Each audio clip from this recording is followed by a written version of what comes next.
Hey guys, it's Mr. Walker here, and thank you for joining me yet again for another math lesson today. Today we are going to be jumping right into things because we're going to be taking the next step in what we're doing here with fractions. And we've been working a lot with like the area model and drawing out like those rectangles to be able to represent visually those fractions. And today we're going to be moving into how we can use numbers, how we can numerically add fractions, making those like units, okay?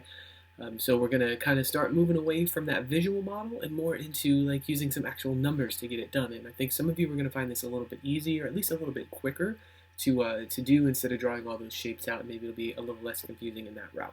So all you're really going to need today is something to write on, something to write with, and be willing to follow along with me and do some cool work. So once you have those things and you're ready to go, click OK and click continue, and we'll keep rolling. Alright guys, so we're going to jump right in with a word problem here to kind of get us thinking, and we're going to solve this in the ways that we've done in the past, and then we're going to make some connections to our new strategies that we're going to be learning about today. So it says here that Mr. Walker is training to walk a 2-mile race. That's right, I am a walker. That is my namesake, so I will not be running this race. On Monday, Mr. Walker walked 1/2 a mile, and on Tuesday he walked 1/5 of a mile farther than he walked on Monday.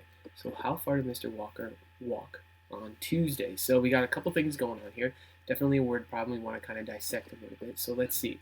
We're looking to go for a 2-mile race. Okay, no big deal there. On Monday, I walked a 1/2 a mile. On Tuesday, we walked a 1/5 of a mile. And what the question is actually asking us is how far did Mr. Walker, did I walk on Tuesday? Okay, so we know how much we did on Monday. We don't know how much we did on Tuesday. All we know is that it's a 1/5 of a mile farther than we went on Monday. So it seems to me that I have to take that 1/2 mile that I walked on Monday, and I'm going to add what I walked on Tuesday, which was 1/5 of a mile, and that should give me 1/5 of a more mile, right? And that should give me the total for what I walked on Tuesday. So if I take what I walked on Monday, add 1/5 to it, that'll give me what I walked on Tuesday. So when we go to add these, obviously we can't because our units are different here, right? Our denominators are different, so we can't combine those units because they're not the same size. So what we've been doing, the strategy that we learned, is that we can draw some rectangles here to represent these fractions. Okay, so here's one for my 1/2, here's one for my 1/5. Okay, I'm going to split my 1/2 down the middle this way, and I'm going to take my fifths and split them this way. Okay, so I have 1/2 represented here, and I have my fifths represented here. If I was actually going to show each fraction, I'm going to color in 1/2 over here. All right, this is one out of those 2 units that I colored in over here. Then I'm going to color in 1 out of these 5 units in this other fraction, so I'll just color in this guy here. And to find those like units, what we've been doing is we've been splitting each one the opposite way that it had been. So what I mean by that is our 1/2, we're going to split that into fifths as well, right? We're going to kind of copy over what we did in the other rectangle. So I split this guy into fifths now, and I'm going to take my fifths and I'm going to split them into 2 pieces, right? Split them in half, okay? So now I have 1, 2, 3, 4, 5, 6, 7, 8, 9, 10 over here. I have 1, 2, 3, 4, 5, 6, 7, 8, 9, 10 over here. And what it's changed our fractions to now, this one has changed to 5 out of 10. And this guy has changed to 2 out of 10. And now that my units are the same, I could add these up, right? I would have 1, 2, 3, 4, 5, 6, 7. So 5/10 plus 2/10 equals 7/10. So that means that 1/2 plus 1/5 is going to equal 7/10. Okay, and we can't simplify that or anything because there's no number that will divide both 7 and 10. So we're good with that right there. All right, so let's take a look at this a little bit deeper right here because that was easy enough. We've done that. We've done some practice with that. So let's see what we have going on here. I'll move some of this stuff to the side here so I have a little more room to write. But I want to numerically, using numbers, I want to kind of represent some of the work we just did here when we were dividing our fractions up, okay? So think about this for a second. What happened to our units here? Like, for example, in this 1/2, when we split this half into fifths, what happened to the units? Did they get smaller or did they get bigger? Did these little pieces here, did they get smaller or did they get bigger? They got smaller, right? Our actual number got bigger, like there was 10 units, but that means that the actual units that they're in got smaller, right? Each little piece now is smaller. And the same thing happened over here. We had this divided into fifths. When we split it in half, it still got smaller, right? The number of pieces that we had got numerically bigger, but that means that the pieces themselves got smaller, okay?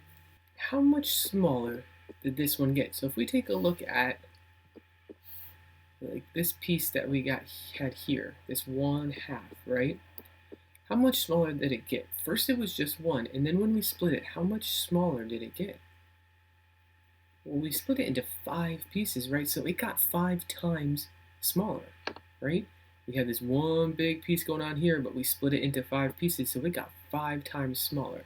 So I'm going to represent that real quick, kind of like this. So we had that 1/2, and when we divided it up into fifths, it got 5 times smaller. 5 times smaller, right? So if you think about that for a second, 1/2, we made it 5 times smaller. Not only did we make this one piece 5 times smaller, but we made the whole thing 5 times smaller, right? Our numerator and our denominator we made 5 times smaller. So if we think about that, well, 1 times 5, that's 5. 2 times 5, that's 10. Look at that. 5/10. 5/10. Interesting, huh? Finding some commonality there. Okay, let's look at this guy. We had him in fifths already, and we split him down the middle here. We split him into 2 pieces. So he got 2 times smaller, right? Each one of these fifths got 2 times smaller. So we had 1/5. It got 2 times smaller because we split it into 2 pieces. So if we think about that, 1 times 2 gives me 2. 5 times 2 gives me 10. Look at that. 2/10. 2/10. It's the same thing. So we can numerically think of this and say, okay, well I'm going to have to split my halves into 5 pieces 5 times. I'm going to have to split that half 5 times. And I'm going to have to split my fifths twice. I'm going to have to split them 2 times, okay? So we can kind of work out the problem now that way. And again, we get the same numbers. And 5/10 plus 2/10 would give us 7/10, okay? So let me put a challenge out there for you guys. It looks like when we multiplied 1/2 times 5 and we multiplied 1/5 times 2, we got the same denominator, the same amount of units, right? Is there any other combinations you could think of that we could end up getting the same units for these fractions? In other words, do the numbers 2 and 5, do they have any other common multiples? If I were to count by 2 or if I were to count by 5, is there numbers that they're going to have in common? Yeah, there certainly are, right? Let's go to a new page so we can check that out. All right, so let's take a look at these numbers again. I had, let's see, 1/2 and 1/5. So 1/2 and 1/5. And if I wanted to think of other multiples that these numbers have in common, other ways that I could split those fractions, other ways that I could split the whole into to make a common denominator, to find some unit that they had in common. Okay, the first thing I would want to think about is I would want to just list some multiples here. So I could list multiples of 2, 2, 4, 6, 8, 10, which we already said was 1, 12, 14, 16, 18, 20. I can go on and on and on, but you guys probably don't want to hear me do that. So we went up to there so far, so let's count by 5s. 5, 10, 15, 20. Oh, there's the one that they have in common. 25, 30. I could tell you 30 would be another one once we got there. But we look right here, we had 10. That was a number they had in common. And we had 20. It's another number that they had in common. These are units that we could split that whole unit, that whole fraction into and get the same denominator. So right here, how we split it into 10 pieces, because we did half first and then we split it again by fifths, we could split it even more into 20ths and they would be the same, okay? So let's see what that looks like. If I had my number of 1/2, and I'm going to make it something out of 20, because I know that I could do that with both of these. And if I had my fraction of 1/5, and I wanted to make it something out of 20, because again, I know that that's a number that they have in common. Let's see how we would do that. What we'd have to do is we'd have to figure out what number we need to multiply to make that 2 a 20. So 2 times what is going to give me 20? 10, absolutely. 2 times 10 will give me 20. And I have to do the same thing to my numerator, because again, if I had that rectangle and I'm splitting those two pieces into 10. 1, 2, 3, 4, 5, 6, 7, 8, 9, 10. You get it? I'm going to be doing that to not only the two pieces, but I'm going to be doing it to the one individual piece as well. So 1 times 10 would be 10. Cool, let's do the same thing down here. 5 times what is going to give me 20? 5 times what will give me 20? 4. 5 times 4 is 20. 1 times 4 will be 4. So if I add these two up now, 10 20ths plus 4 20ths would give me 14 20ths. Wait a second, we got 7 tenths over here. What happened? That 7 tenths is 4 20ths simplified. So what that means is I can make this fraction smaller, right? I can find a number that goes both into 14 and 20. If I divide 14 by 2, and I divide 20 by 2, usually 2 is a good place you can always start at. 14 divided by 2 is 7. 20 divided by 2 is 10. 7 tenths. Now we have the same answer there, right? Okay, a lot of steps involved here. You're not necessarily going to have to list out all these multiples every time like that to find it. You could probably know these off the top of your head. But by default, you can always just multiply the two denominators together to figure out what that common multiple is going to be. That's basically what we're doing here, because we're multiplying the 2, we multiplied it by 5, we multiplied the 5 by 2. That's exactly what we did to find our common denominator. But just know there's usually more than one multiple, more than one common denominator that you can find, okay? Let's take a look at another example. All right, this time I'm going to add 1/2 and 2/3, okay? And I'm not going to use the shapes, I'm not going to draw the rectangles and stuff this time. We're going to do something, we're just going to use the numerical way to try to find it out, okay? So looking at this right off the bat, before I even get into things, just to kind of do some like estimation, or at least kind of figure out where my answer should be. If I look at this, I have 1/2 and I have 2/3. Well, 1/2 obviously is half of a whole, and then 2/3, that's more than half. So if I add half plus more than half, I'm going to end up with something over 1, right? I'm going to end up with more than one whole. So it's good to just kind of keep that in mind right off the bat so you know what you're dealing with, okay? So again, my denominators are different. So what I'm going to do, I'm going to start by multiplying each denominator by the opposite denominator. What I mean by that is I'm going to take my 1/2 and I'm going to multiply it by 3. Right? I'm going to, just like if I was drawing the rectangle and I had the 1/2, I would split it 3 times. Instead of just drawing that out, I'm just showing it here. I'm splitting it 3 times, and I'm going to take my 2/3 and I'm going to split it twice. Again, if I had my 2/3, I'm going to be splitting it in half 2 times. And if you look at it, we're going to get a denominator of 6. So 2 times 3 will give me 6. 1 times 3 will be 3. Over here, 3 times 2 is 6. 2 times 2 is 4. So now I have 3/6 plus 4/6. So I'm going to rewrite that over here as 3/6 plus 4/6. So if I add those together now, 3 plus 4 will give me 7.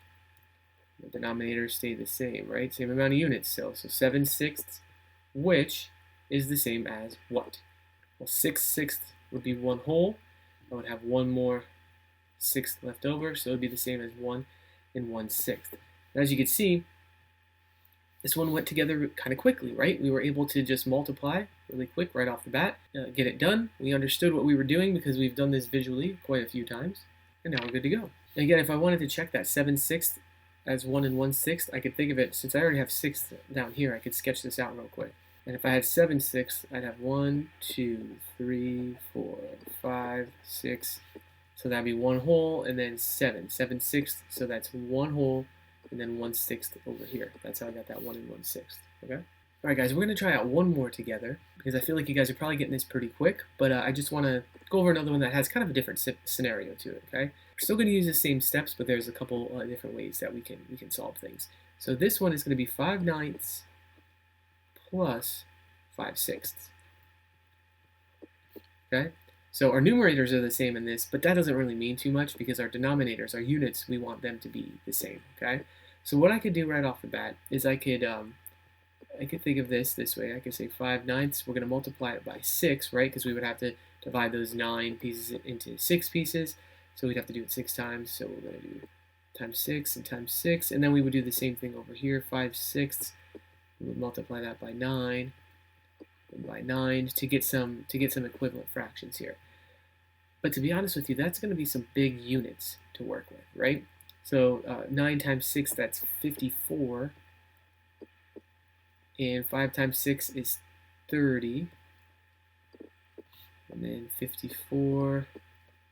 And 5 times 9 would be 45. So again, nothing wrong with this, but it's just getting to some bigger numbers, right? And we know whatever answer we get, we're going to have to simplify that and make that into a smaller fraction. So there's another way that we can approach this, okay? So let's kind of circle this guy. We'll remember him off to the side. Not a bad way to do it. This would totally get us our answer, but there's another way that we can do it. We could think of this. I'm going to write here 5/9. So I'm going to write this vertically so we can see a little bit better. 5/9 and 5/6. I want to think of some common multiples that these numbers have. So I'm going to list some multiples of 9. I'm going to list some multiples of 6. And I'm going to see if there's anything they have in common that I could use instead of having to jump all the way up to 54, because that seems like a really big number. So let me list some multiples of 9. If I count by 9, first I would start with 9, and then I would have 18, and then 9 times 3 is 27. And let's do one more. 9 times 4 would be 36. 36. Okay, that's probably about as high as I want to go. So let's see if I can find something else they have in common. So let's count by 6's now. I would have 6, 12, and then I would have 18. Oh, look at that. That's one that they have in common. If I keep going here, 18. So that's 6 times 3. 6 times 4 would be 24. 6 times 5 would be 30. And 6 times 6 would be 36. So look at this.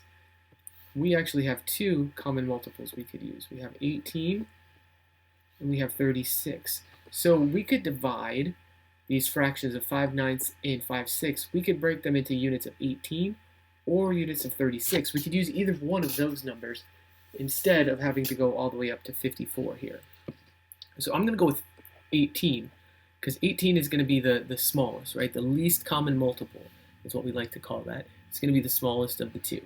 So that means my 5/9 is going to turn into a fraction out of 18. It's going to be divided into 18 units, okay? And my 5/6 is going to be divided into something out of 18 units. So let's think about this for a second. 9 times what will give me 18? Well, 9 times 1 is 9. 9 times 2 is 18. So I have to multiply by 2 to get to 18. So I got to do the same thing up here. 5 times 2 will give me 10. Perfect. 6 times what will give me 18?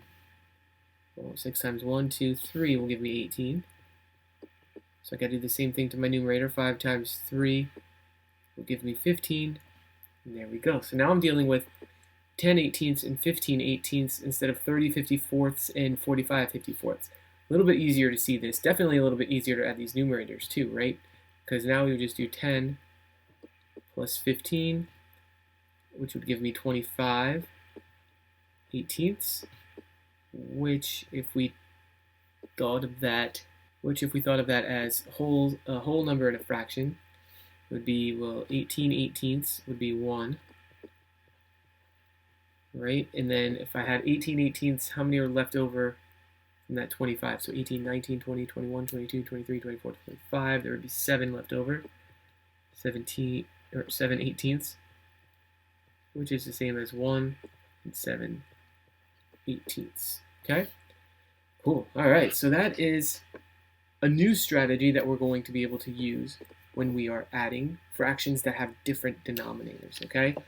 Instead of doing the strategy of writing out the squares and rectangles and dividing up the units, which you can still totally use, it's valid, there's nothing wrong with that, but we're kind of expanding upon what we know and learning some different strategies that we could use. So what we could do is we can multiply the denominators by each other, like we did here, or